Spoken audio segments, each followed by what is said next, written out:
یہی واقعہ بیان کر رہا ہے کہ اللہ تعالیٰ نے رسول مکرم صلی اللہ علیہ وسلم کی بعثت مکہ میں فرمائی۔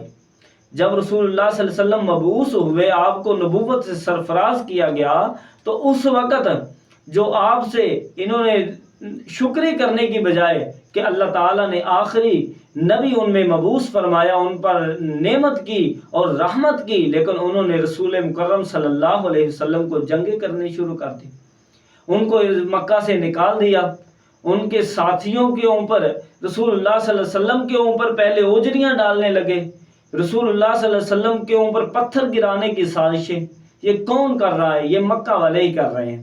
تو پھر اللہ تعالیٰ نے ان کو سمجھانے کے لیے قرآن مجید میں یہ اصحاب باغ والوں کا قصہ بیان کیا ہے کہ انا بلوناہم کما بلونا اصحاب الجنت، کہ بے شک یقیناً ہم نے ان لوگوں کی آزمائش کی، یقیناً ہم نے ان لوگوں کی آزمائش کی، کما بلوناہم اصحاب الجنت، جس طرح ہم نے باغ والوں کی آزمائش کی تھی، کہ باغ والوں کی جس طرح آزمائش کی، اسی طرح کفار مکہ کی بھی آزمائش کی تھی اللہ تعالیٰ نے۔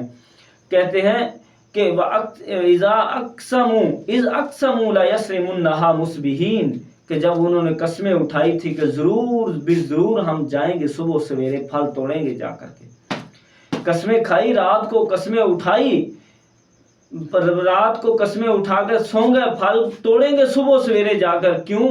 تاکہ کسی فقیر اور سوالی، کسی بیوہ اور یتیم کو نہ دیا جائے، کہ ہم صبح سویرے جائیں گے، اپنا پھل توڑیں گے، اس کو سمیٹ لیں گے، سمیٹ کر اس کو اپنا ٹائم کے ساتھ ہی اس کو گھر لے کے آ جائیں گے، کسی کو پتہ بھی نہ چلے گا۔ تو پھر اللہ تعالیٰ نے آگے ان کو کیا سزا ملی کہ جب انہوں نے ایسا برا ارادہ کیا کہ اذ اقسموا لیصرمنها مصبحین، کہ ہم ضرور قسمیں اٹھائی انہوں نے رات کو کہ ضرور صبح ہم جائیں گے، صبح سویرے جائیں گے، اپنا پھل توڑ لیں گے۔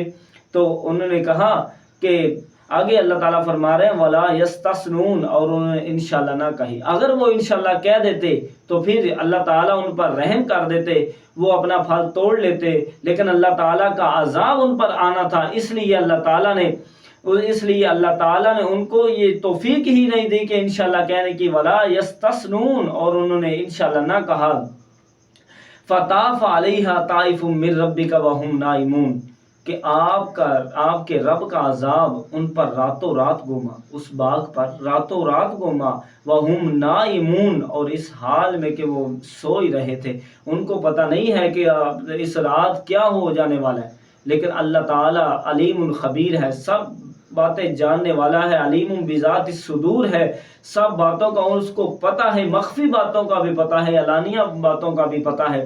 اللہ تعالیٰ نے ان کی باتوں کو سنا، فطاف علیہا طائف من ربک وہم نائمون، اور اللہ تعالیٰ کا راتوں رات اس باغ پر عذاب آ گیا، اس حال میں کہ وہ سو رہے تھے۔ فاصبحت کالصریم، پھر جب وہ صبح گئے اپنے باغ کی طرف، تو وہ ایک آسمانی آفت سے چٹیل میدان بنا پڑا تھا، ایک کٹی ہوئی کھیتی کی طرح تھا۔ فاصبحت کالصریم، وہ ایک کٹی ہوئی کھیتی کی طرح ہو گیا۔ حضرت ابن عباس رضی اللہ تعالیٰ عنہ فرماتے ہیں اس باغ کا منظر اس طرح ہو گیا تھا جیسے کالی سیاہ رات ہوتی ہے، کہ جب وہ باغ والے پہنچے وہاں اپنے باغ پر، تو ان کا باغ ایسے ہو گیا تھا کہ جیسے ایک کٹی ہوئی کھیتی ہے، چٹیل میدان ہے، کچھ بھی نہیں وہاں، کالی سیاہ رات کی طرح ان کو نظر آنے لگا۔ اور امام سفیان ثوری اور سدی فرماتے ہیں رحمہم اللہ تعالی، وہ کٹی ہوئی کھیتی کی مانند ہو گیا، یعنی کہ چورا اور خشک بھی ہو گیا۔ راتوں رات اللہ تعالیٰ نے اس پر عذاب بھیجا، عذاب آنے کی وجہ سے وہ کٹی ہوئی کھیتی کی طرح ہو گیا، چورا ہو گیا، ان کو کچھ بھی نہ وہاں سے ملا۔ فتنادوا مصبحین، پھر وہ صبح ہوتے ہی ایک دوسرے کو پکارنے لگے کہ جانے کے لیے ہم چلیں، یعنی صبح کے وقت انہوں نے ایک دوسرے کو بلانا شروع کیا تاکہ پھل توڑنے کے لیے چل پڑیں۔ انغدوا علی حرثکم ان کنتم صارمین، ایک دوسرے کو کہہ رہے تھے کہ صبح سویرے جلد از جلد پہنچے وہاں جا کر کے، اگر تم پھل توڑنے والے ہو تو جلدی پہنچو۔ فانطلقوا وهم يتخافتون، اور وہ ایک دوسرے کو چپکے سے آوازیں دے رہے تھے کہ اپنے دوسرے بھائی کو وہ بھائی واضح دے رہا ہے جو خاموشی کے ساتھ، دوسرا بھائی اس کو بھی واضح دے رہا ہے کہ آہستہ آہستہ واضح دے رہے تھے ایک دوسرے کو. فَانْطَلَقُوا وَهُمْ يَتَخَافَتُونَ، وہ ایک دوسرے کو آوازیں دے کر پھر وہ چل پڑے آپس میں چپ کے کہتے جاتے تھے، یعنی آپس میں سرگوشیاں کرتے جا رہے تھے. اللہ تعالیٰ تو مخفی باتوں کو بھی جانتا ہے، سرگوشیوں کو بھی جانتا ہے. علیم بذات الصدور ہے، علیم خبیر ہے اللہ تعالیٰ، لطیف الخبیر ہے. اللہ تعالیٰ نے آگے خبر دی فَانْطَلَقُوا وَهُمْ يَتَخَافَتُونَ، وہ جب چلے تو وہ سرگوشیاں کرتے جا رہے تھے. اللہ يَدْخُلَنَّ الْيَوْمَ عَلَيْكُمْ مسکین، اصل بات یہ ہے کہ آج کے دن ہمارے اوپر، ہمارے باغ پر کوئی بھی مسکین داخل نہ ہو. کیوں کہ کوئی یتیم آئے گا، مسکین آئے گا، کوئی بچہ آئے گا، اس کو پھل توڑ کر دینا پڑے گا، وہ پھل لے کے کھائے گا ہم سے. تو کیوں نہ ہو کہ ہم صبح صبح جائیں اس باغ کو پھل توڑ کے اس کو سمیٹ کے اپنے گھر لے آئیں. اللہ يدخلن اليوم علیکم مسکین، تاکہ آج کے دن ہمارے اوپر کوئی بھی مسکین داخل نہ ہو. فقیر، مسکین اور یتیم، بیوہ، عورتیں، ایسے لوگ کہ جو غریب ہیں، آج کے دن کوئی بھی غریب ہمارے اوپر وہ داخل نہ ہو باغ کے اندر کہ ہمارا باپ تو ایسا تھا، وہ ایک حصہ اللہ کے راہ میں خرچ کرتا ہے، ایک باغ کے لیے خرچ کرتا اور ایک اپنے گھر کے لیے 3 حصے اس کے کرتا. تو یہ کیوں نہ ہو کہ ہم سارا باغ ہی اپنے گھر میں لے آئیں توڑ کر کہ کسی کو پتہ بھی نہ چلے. تو آگے فرماتے ہیں وَغَدَوْا عَلَىٰ حَرْدٍ قَادِرِينَ، اللہ تعالیٰ کہہ رہے ہیں یعنی وہ بڑی قوت و شدت کے ساتھ کوشش کر کے صبح سویرے نکلے. قادرین، اس حال میں کہ وہ کہہ رہے تھے ہم قادر ہیں پھل توڑنے پر. فَلَمَّا رَأَوْهَا إِنَّا لَضَالُّونَ، جب انہوں نے دیکھا اپنے باغ کو تو وہ یہ کہنے لگے لَضَالُّونَ، بے شک ہم تو رستہ ہی بھول آئے ہیں. اللہ اکبر. پھر جب انہوں نے اس باغ کو دیکھا تو کہنے لگے البتہ ہم رستہ ہی بھول گئے. یعنی جب باغ کے پاس پہنچے اور اس کی حالت دیکھی جو اللہ تعالیٰ نے بیان فرمائی ہے کہ یہ باغ کبھی سرد و شاداب اور پھولوں پھلوں کے لدا پھندا ہوتا تھا، اب تباہ و برباد ہو گیا، کالی سیاہ رات کا منظر پیش کر رہا ہے. اب اس میں کوئی بھی چیز ان کے لیے نفع کے لیے باقی نہیں بچی. پھر جب دیکھا تو کہتے ہیں انا لضالون، بے شک ہم تو رستہ ہی بھول گئے. تو پھر انہوں نے یہ ائمہ حضرت ابن عباس رضی اللہ تعالیٰ اور دوسرے ائمہ اکرام نے یہ تفسیر بیان کی ہے کہ پھر انہوں نے اپنی اس بات سے رجوع کر لیا اور انہیں یقین ہو گیا کہ انہیں وہی جگہ ہے. کہنے لگے بل نحن محرومون، بلکہ ہم تو محروم کر دیے گئے اس باغ سے. تو یعنی یہ جگہ تو وہی ہے لیکن ہم بے محروم اور بے نصیب ہو گئے. پھر اللہ تعالیٰ نے ارشاد باری ہے کہ قال اوسطہم، ان میں سے ایک بہترین نوجوان بولا، کہنے لگا حضرت ابن عباس، مجاہد، سعید بن جبیر، اکرمہ، محمد بن کعب، ربیع بن انس، ضحاک اور قتادہ رحمہم اللہ تعالی رضی اللہ عنہم اجمعین، اس کے معنی یہ ہیں کہ جو ان میں سے سب سے زیادہ موضوع اور بہتر تھا وہ کہنے لگا الم اقل لکم لولا تسبحون، کیا میں نے تم کو کہا نہیں تھا اللہ تعالیٰ کی تسبیح بیان کر لیں؟ کیا تم کو میں نے کہا نہیں تھا اللہ تعالیٰ کی تسبیح بیان کر لیں؟ تو اس وقت مجاہد، سدی اور ابن جریج کہتے ہیں کہ اس وقت کی تسبیح یہی تھی کہ اللہ تعالیٰ نے جو کہا ولا یستثنون، اور انہوں نے انشاءاللہ نہ کہی. اس وقت کی تسبیح یہی تھی کہ جو انہوں نے کہا انشاءاللہ نہ کہی. تو اس وقت کی یہ تسبیح تھی کہ کوئی بھی کام کرنا ہوتا تو لوگ انشاءاللہ کہتے تھے. اور یہ بھی کہا گیا اس کے معنی ہے کہ ان میں سے بہتر نے کہا کیا میں نے تم سے یہ نہیں کہا تھا کہ تم تسبیح کیوں نہیں کرتے؟ یعنی اللہ تعالیٰ نے جو تمہیں عطیہ اور انعام سے نوازا ہے تو اس پر تم اس کی تسبیح اور اس کا شکر ادا کیوں نہیں کرتے؟ وقالوا، انہوں نے کہا سبحان ربنا انا کنا ظالمین.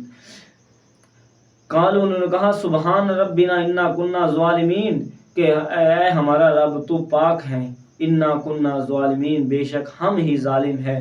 کہ انہوں نے اس اپنی بات سے رجوع کیا، توبہ کی، لیکن انہوں نے اطاعت کا اس وقت اظہار کیا، اطاعت کا اظہار کیا جب وہ ان کے لیے نفع بخش نہ تھی. ندامت کا اظہار کرتے ہوئے اعتراف کرنے لگے قالو سبحان ربنا انا کننا ظالمین. اس وقت اعتراف کیا جب وہ باغ ایک چٹیل میدان کالی سیاہ رات کا منظر پیش کر رہا تھا.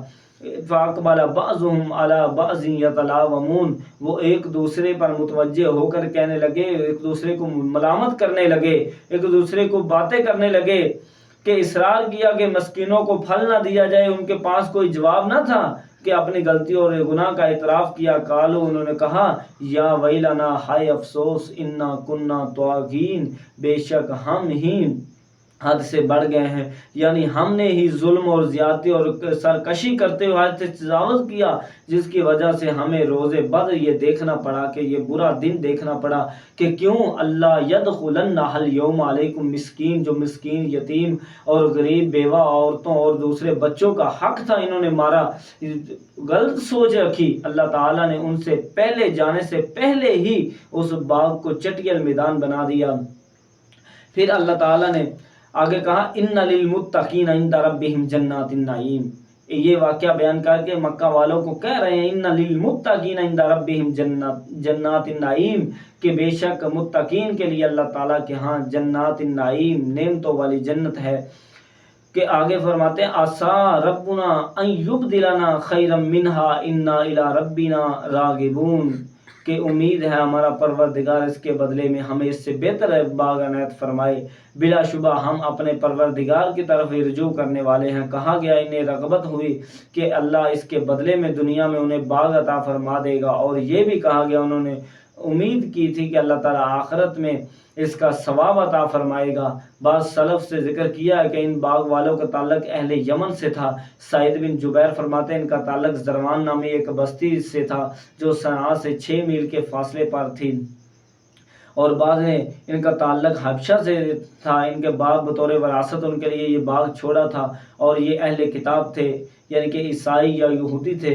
ان کے باپ کا یہ باغ کے بارے میں اچھا طرز عمل تھا، وہ اس سے جو پیداوار حاصل کرتا تھا اس میں سے کچھ حصہ باغ ہی کی اصلاح کے بہتری کے لیے خرچ کر دیتا، 1 سال کے لیے اپنے اہل و عیال کے لیے خرچ رکھ دیتا، باقی صدقہ کر دیتا۔ جب وہ فوت ہو گیا تو اس کے یہ بیٹے وارث بنے تو کہنے لگے ہمارا باپ تو احمق تھا، لہذا وہ باغ کی پیداوار کا حصہ فقیروں پر خرچ کرتا تھا، لہذا اگر ہم فقیروں کو نہ دیں تو یہ حصہ بھی ہمارے پاس رہ جائے۔ جب انہوں نے فقیروں کو محروم کر دینے کا ارادہ کیا تو اللہ تعالیٰ نے ان سے اس ارادے کے برعکس معاملہ کیا۔ جو ان کے پاس کچھ تھا، راس المال، نفع اور صدقہ، سب کو تباہ و برباد کر کے رکھ دیا اور کچھ بھی نہ چھوڑا۔ کذالک العذاب، اسی اللہ تعالیٰ کہتے ہیں ایسے ہی ہمارا عذاب ہوتا ہے، اسی طرح کا ہمارا عذاب ہوتا ہے۔ جو اللہ تعالیٰ کے حکم کی مخالفت کرے، اللہ تعالیٰ کی عطا کردہ مال میں بخل سے کام لے، مسکینوں اور فقیروں محتاجوں کا حق ادا نہ کرے، تو اللہ تعالیٰ کی نعمتوں کا شکریہ ادا نہ کرے، کفران نعمت کی روش اختیار کرے، تو والا عذاب الآخرت اکبر لو کانوا یعلمون، اللہ کہہ رہے ہیں اس سے بڑا ہمارا آخرت کا عذاب ہے، کاش یہ لوگ جان لیں کہ یہ تو باغ کا صرف عذاب تھا، اللہ تعالیٰ نے ان کے باغ کو تباہ و برباد کر دیا۔ تو جب اللہ تعالیٰ نے ان کی آخرت اور عقبہ ہی برباد کر دی، اللہ تعالیٰ نے ان کے لیے جہنم ہی میں ان کو پھینک دیا، جہنم جو ان کے لیے تیار کی گئی ہے۔ تو یہ لوگ سمجھ لیں والا عذاب الآخرت اکبر لو کانوا یعلمون، کفار مکہ کو کہا گیا ہے کہ والا عذاب الآخرت اکبر لو کانوا یعلمون، ہمارا آخرت کا جو عذاب ہو وہ اس سے بھی بڑا ہے۔ تو جیسا کہ تم نے سن لیا، دنیا کی سزا تو باقی رہا اور آخرت کا عذاب وہ اس سے کہیں بڑھ کر سخت ہوگا۔ تو اللہ تعالی ہمیں اس پر جو سنیا سنایا، جو بھی اس سے معاملہ ہمیں اخذ ہوتا ہے، اللہ تعالی ہمیں عمل کرنے کی توفیق عطا فرمائے۔ وآخر دعوانا الحمدللہ رب العالمین۔